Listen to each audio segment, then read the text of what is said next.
Oke guys, welcome back to Daily Charting with Toshi, di mana kita akan daily chart your favorite cryptocurrencies. Oke, dan sekarang kita masuk ke DCWT sesi pertama, di mana di sesi pertama ini kita akan membahas mengenai Bitcoin dan Ethereum.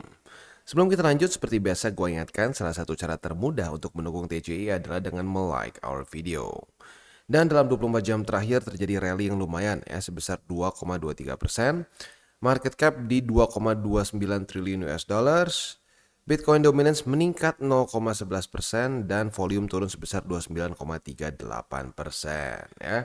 Untuk Bitcoin dia rally 1,43% dalam 24 jam terakhir, Ethereum rally sebesar 0,89 dan seterusnya ya. Tetapi intinya pada hari ini Bitcoin dominance lumayan meningkat.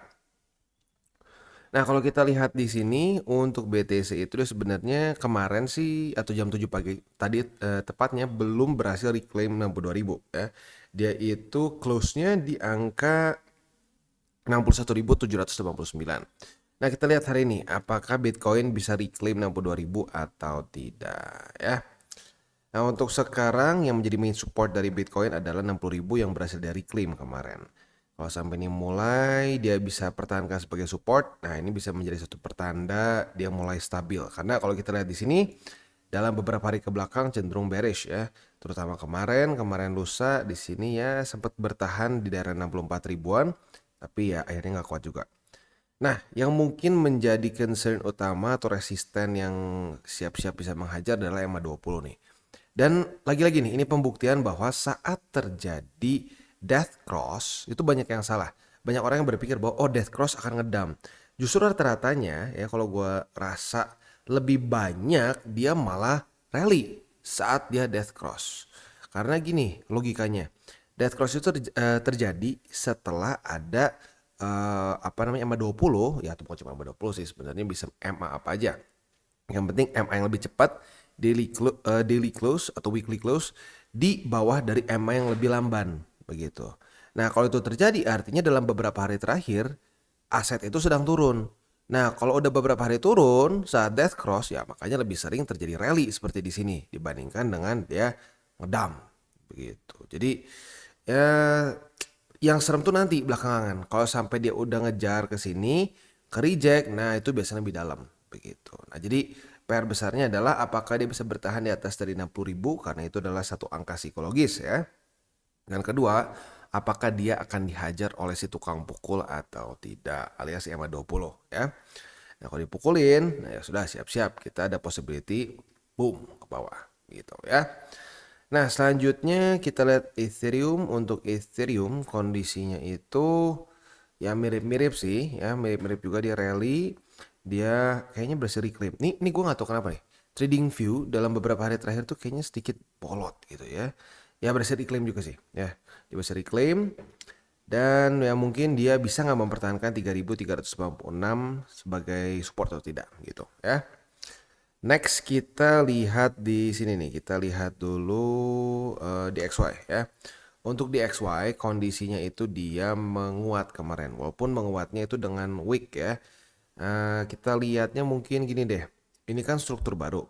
Dia berhasil bertahan nggak di atas dari struktur baru? Kalau dia berhasil bertahan dari struktur baru, artinya dia cenderung membuat higher high ya, cenderung akan membuat higher high. Tapi kalau dia dari close di bawah, nah struktur higher high, higher low, higher high, higher low-nya mulai pecah. Begitu ya. Nah, dan kalau indeks dolar melemah, kecenderungannya akan membuat kripto lebih kuat. Begitu ya. Oke, next kita masuk ke Bitcoin Dominance. Bitcoin Dominance kita sekilas saja lihatnya. Untuk detail lebih jauhnya nanti di DCWT sesi kedua. Tapi intinya dia mulai bounce. Dia mulai bounce di angka 54,5 ya. Nah, kita lihat apakah dia bisa reclaim lagi 54,9 dan seterusnya atau enggak. Kalau bisa, ya berarti alts kembali bleeding gitu ya. Oke, next kita akan pembahasan ke news. Ini news ngomongin Gary Gensler ya. Gary Gensler mulai kumat ya. Kita bisa di sini dia mengkritisize crypto industry in general lah dia bilang untuk non compliance dan juga high centralization. Ya, tapi kalau kita mau denger dari sisi kebalikannya, kayak contoh Coinbase ya, si Brian Armstrong, dia udah bilang berkali-kali kita minta compliance ke apa namanya SEC gitu, compliance list lah gitu kesannya. Kita harus ngapain supaya bisa sesuai dengan regulasi. Tapi SEC yang justru tidak bisa memberikan list yang jelas. Jadi kalau menurut gua sih si Gary ini ya menurut ya udah punya dendam kusumat kayaknya sama kripto kayaknya ya. Karena ya beberapa exchanger yang besar di US itu cenderung meminta regulasi yang jelas tapi nggak dikasih. Ya, makanya ya. Semoga sih yang kepilih bukan si Biden lagi ya, kalau bisa si Trump. Jadi ya semoga nih si SEC ini diganti sama orang lain yang lebih pro kripto begitu ya. Sekali lagi, regulasi itu nggak apa-apa. Tapi jangan nggak jelas gitu. Nah si Gensler ini nggak jelas. Ditanya oke, apa yang boleh ditradingkan? Nggak dikasih. Waktu orang listing token tertentu dituduh dia melisting satu sekuritas ilegal. Jadi ya memang kayak cari-cari masalah gitu atau cari duit jangan-jangan di situ ya. Oke, next kita masuk ke analisa di Twitter. Kita bisa di sini untuk daily RSI-nya Bitcoin baru saja oversold. Apakah akan terjadi seperti di sini dan di sini ya? Bisa aja terjadi seperti itu. Ini bottom dan lanjut lagi ke atas. Tetapi kita harus ingat RSI ini pada faktanya nih. Kalau kita ambil di sini nih, masa-masa di November 2023. Moga-moga kursornya kelihatan di sini ya. Nah kita bisa di sini. Ini udah overbought. Tapi apa yang terjadi? Lanjut pump. Ya jadi gua RSI itu bisa dibilang gue nggak terlalu sering banget pakai karena terjadinya suka gini ya. Jadi kalau udah price actionnya naik ya it's king gitu. So sekali lagi price action is king.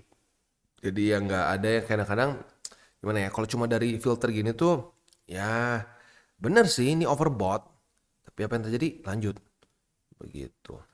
Ya jadi intinya itu satu hindsight lah. Jangan sampai kayak oh ini oversold pasti ngepam. Ya nggak juga karena di sini kalau kita ngomongin secara penggunaannya, ya ini juga harusnya ngedam kan di sini nih. Tanya enggak, lanjut lagi ke atas, gitu ya. Oke, next kita masuk ke economic calendar untuk hari ini dari US itu akan keluar new home sales dan juga crude oil inventories. Untuk ini udah hafal ya harapan kita kalau lu pengen indeks dolar melemah lagi, ya harapannya lebih tinggi daripada ekspektasi ya. Tapi kalau untuk new home sales harapannya kalau lu pengen indeks dolar melemah, ya harapannya adalah dia itu lebih rendah daripada ekspektasi, ya. Nah, jadi kalau dia lebih rendah daripada ekspektasi, akan cenderung membuat indeks dolar melemah, ya. Oke, itu untuk hari ini. Untuk besok dari US akan keluar durable goods orders. Dan juga ada GDP. Wah, ternyata besok ada yang ultra penting ya. Nah, seperti yang kita tahu, GDP ini adalah salah satu hal yang paling diperhatikan juga oleh the Fed ya. Jadi GDP, initial jobless claims dan unemployment rate menurut gua. Ya, itu yang tiga itu yang paling ya sebenarnya ada juga PCE sih. PCE juga penting, PPI juga penting ya. Karena itu ngomong inflasi juga. Nah, jadi kalau itu datanya jelek terus, ya berarti kita suka nggak suka semakin mendekat ke resesi, ya. Untuk detail seperti apa kita bahas besok, ya. Untuk hari ini fokus ke ini dulu aja, 2 ya. Walaupun sama-sama bintang 3, tapi menurut gue lebih penting besok sih, ya. Tapi buat lo yang pengen punya buka posisi futures, dekat-dekat jam segini, ingat lo punya resiko yang lumayan tinggi. Maka dari itu, kalau lo konservatif, pertimbangkan untuk tutup posisi kalau udah dekat-dekat jam segini, ya. Oke, next reminder buat TCI sudah aktif di Twitter. Buat yang belum follow silahkan bisa follow ya di @toshicryptoindo. Dan selanjutnya kita akan masuk ke buy limit. Tetapi sebelum kita masuk ke buy limit seperti biasa gue akan disclaimer dulu bahwa semua konten dari TCI bukanlah financial advice. Ini semua bentuknya adalah edukasi ya. Lalu bagaimana cara untuk mendukung TCI? Ada banyak caranya. Lu bisa like our video, bisa share our video, atau juga bisa menggunakan link referral kita di bawah. Dan sekarang kita akan dengar dulu pesan-pesan dari sponsor kita pada hari ini. Oke, today's video is brought to you by Bybit. Di mana di Bybit ini kita bisa melakukan berbagai macam hal, ya mulai dari yang newbie sampai yang sudah advance. Buat mungkin lo merasa bahwa, aduh bang, gue masih nggak ngerti nih TA, gue masih nggak ngerti charting dan seterusnya. Tapi pengen akumulasi, pengen DCA murni. Bisa, lo tinggal masuk ke sini one click buy, di mana lo bisa pilih lo mau pakai apa ya fiatnya, lo tinggal pilih juga asetnya apa. Ya misalkan lo pengen akumulasi BTC.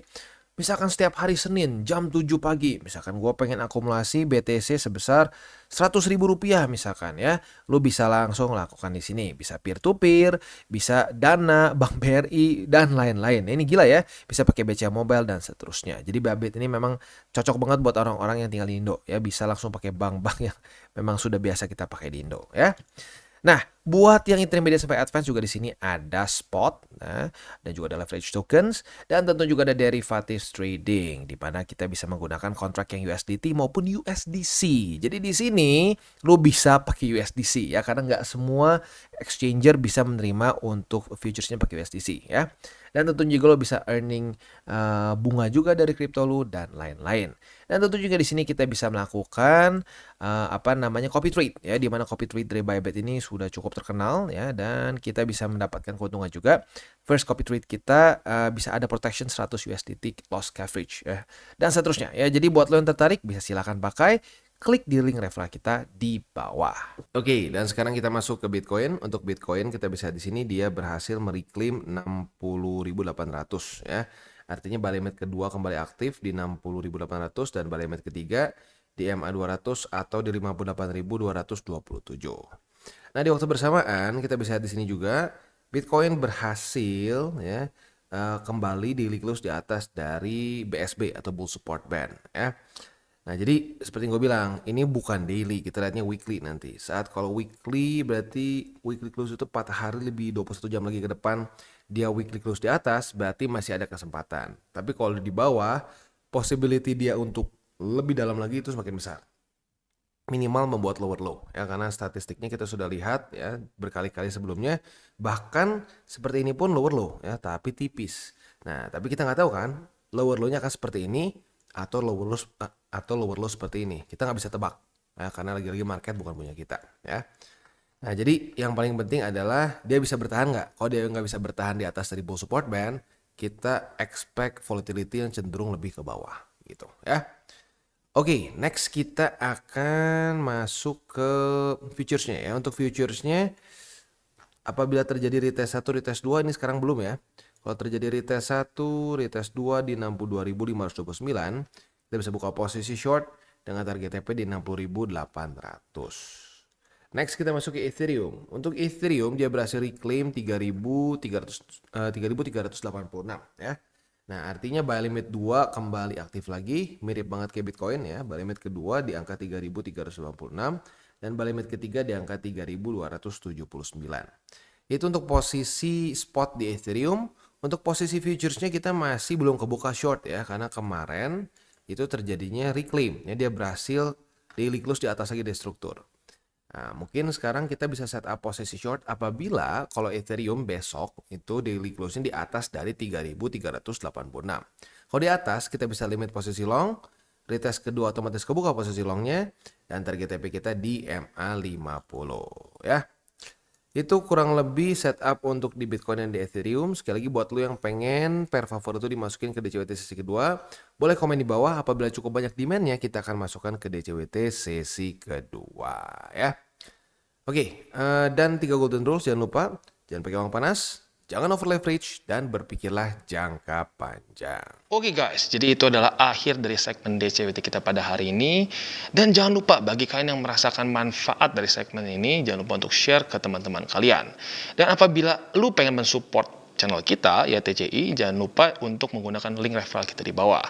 Nggak wajib ya, tetapi apabila lu menggunakan link referral kita di bawah, ada macam-macam ya, dari Bybit, Huobi, Maxi, toko kripto, dan banyak lagi ya.